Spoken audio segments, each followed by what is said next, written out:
Hello, my name is Sarah Holland. Welcome to the Fertile Mindset podcast. Each week on the podcast, we'll explore how your mind can help you create a meaningful and happy life. And through the conversations here, we'll be planting seeds of inspiration to bring you more clarity, purpose, and joy. This podcast is for you if you've ever felt stuck or unsatisfied with life and know that you want to live in a bigger and more beautiful way. I hope you enjoy the time you spend with us. Let's begin. Hello and welcome back for the third and final episode today, where I'm relaunching the Fertile Mindset podcast. In these 3 episodes of the all-new podcast, I've been sharing my new vision for Fertile Mindset and why clarity, purpose and joy are so important. Hopefully you've already listened to the episodes on clarity and purpose as the first 2 steps to living a big and beautiful life. And now I'm going to talk about joy. But before I do that, here's one last chance to have a taster of the next episodes, starting next week, with mindset coach Alice Rose, who you'll hear first here talking about joy.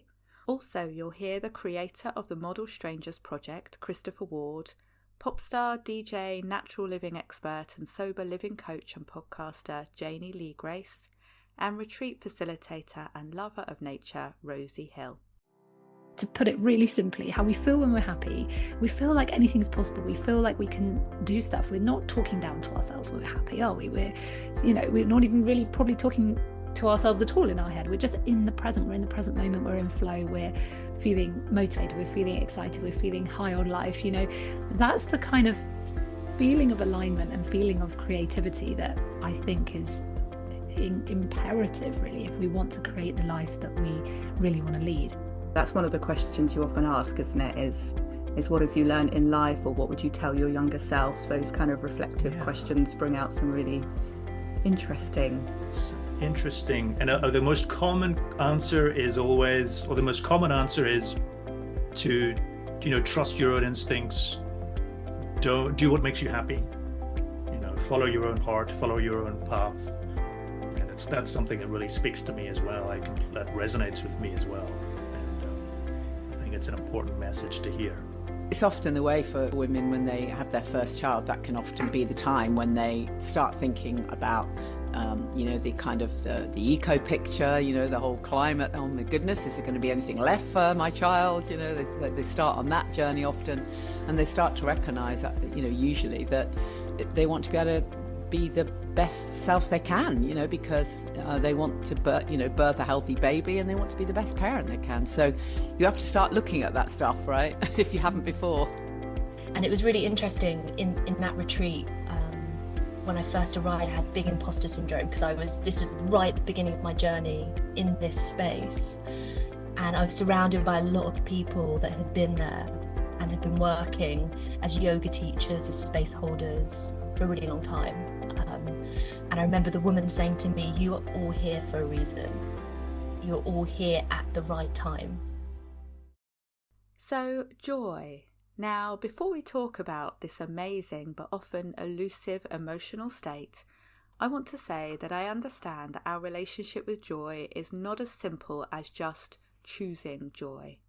We may see Instagram posts or t-shirt slogans telling us to choose joy, but this is a flippant and non-inclusive statement when many of us have life situations and personal challenges that make it very difficult to connect with joy.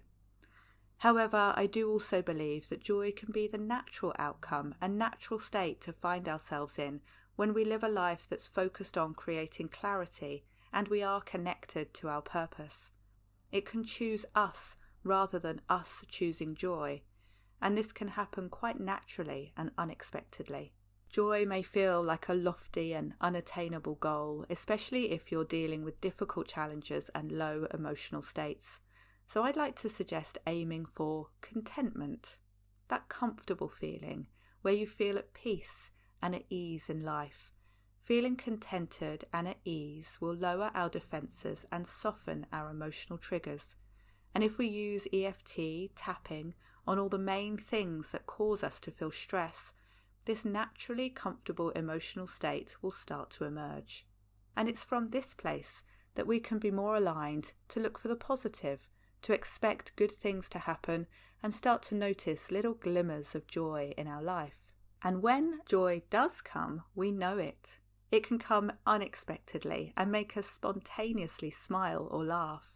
The kind of smile that joy creates is a special one, and it's got a special name. It's called a Duchenne smile, named after the French anatomist who identified the difference in this smile in the 1800s, as it's a smile that reaches the muscles around our eyes.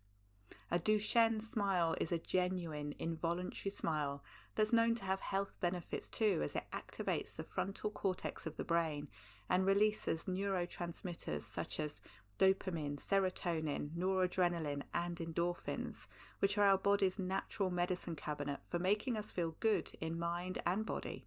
One study even found that people who smiled the joyful Duchenne way had a greater chance of living to old age compared to those who didn't.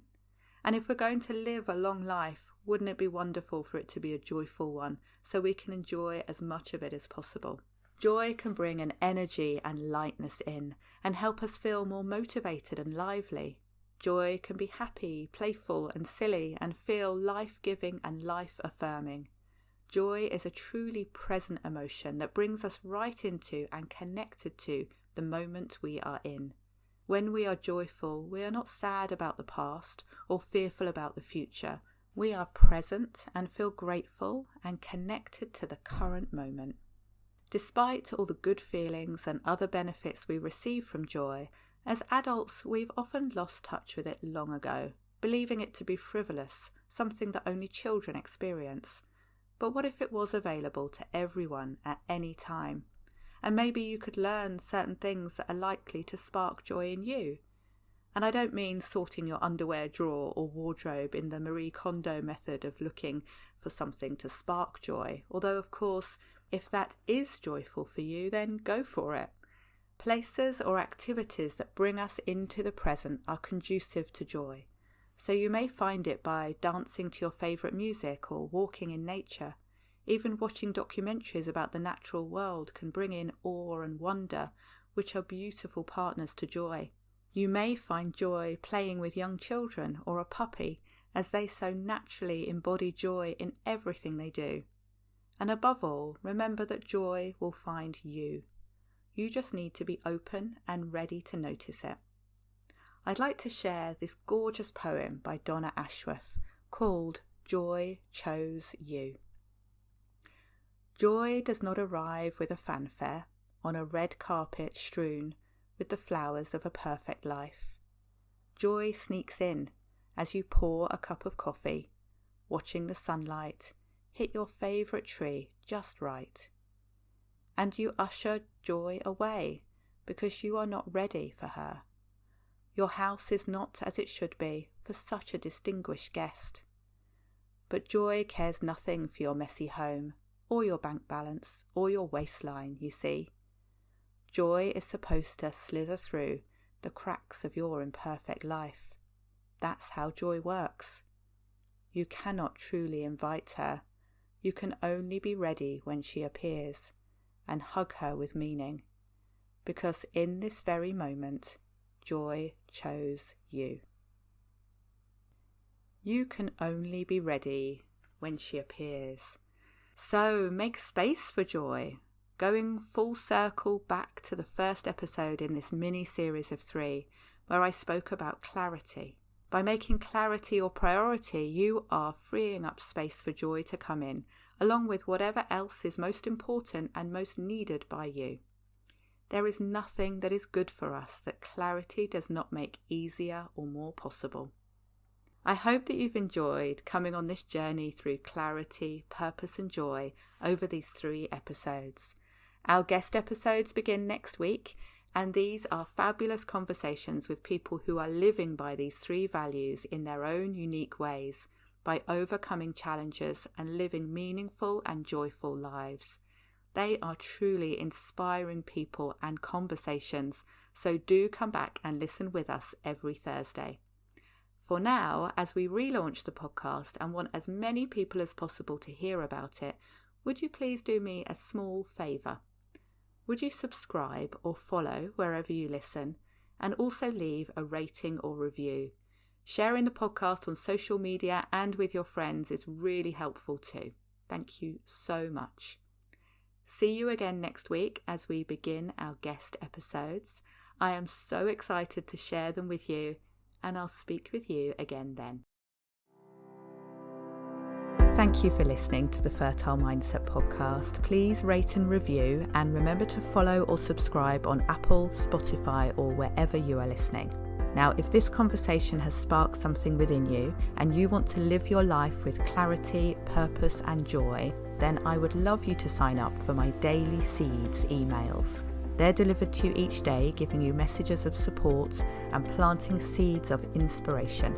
You'll also receive welcome gifts from me, including an EFT tuition video and some of my favourite tapping exercises to clear overwhelm, reduce stress, help you focus, and more, all completely free of charge.